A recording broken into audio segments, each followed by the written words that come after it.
प्रकृति का एक नियम है कि अगर आप इस प्रकृति में कहीं भी देख लीजिए, अगर आपका कोई योगदान नहीं है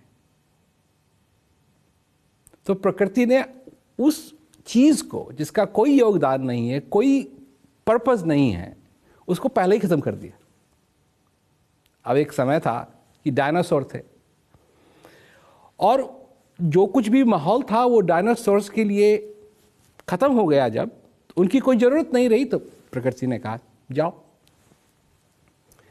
तो इस प्रकृति में मनुष्य भी है और मर्द भी है, औरत भी है।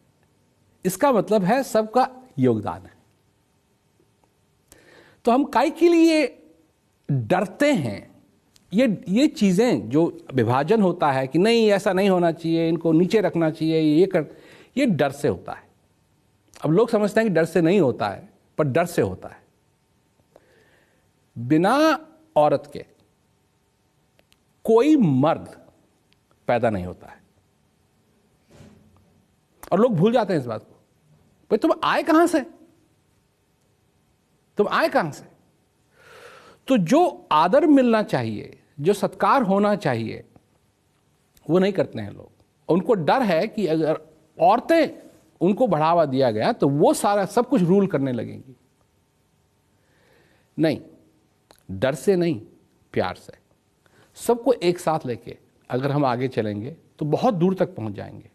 क्योंकि जो हमारी शक्ति इन विभाजनों में अटक जाती है वो हमको धीमे कर रही है, सारे समाज को धीमे कर रही है। अगर आज हिंदुस्तान सभी जो भाग में बटा हुआ है, कोई कहता है मैं मुस्लिम हूं, कोई कहता है, लोगों में ये बात नहीं है, पर सब अगर मिलें, जो भी इस देश के नागरिक हैं, और सभी की इच्छा है कि ये देश महान बने। और क्यों नहीं बन सकता है? एक तो ये देश महान है और ये देश और भी महान बन सकता है कि, और सबको मालूम है इसका फॉर्मूला क्या है, और वो है कि अब हम साथ चलें।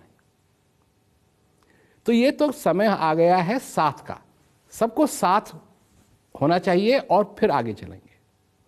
और सबका कोई ना कोई योगदान है, इसीलिए वो यहाँ हैं।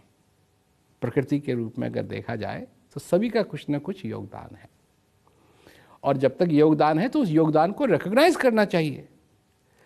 मैंने तो ये देखा है कि कई बार पुरुष जो हैं किसी बात को लेकर अटक जाते हैं और उसका हल औरतों को मालूम होता है कि तुम अटके हुए हो, इसको इस तरीके से देखो। तो अगर गाड़ी आगे चलानी है तो ये जो चारों चक्के हैं इनको एक ही दिशा में चलना पड़ेगा।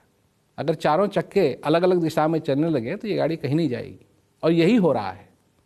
पर समय आ गया है, अब तक जो होते आया है, पर अब समय आ गया है कि हम सब एक होकर के आगे चलें।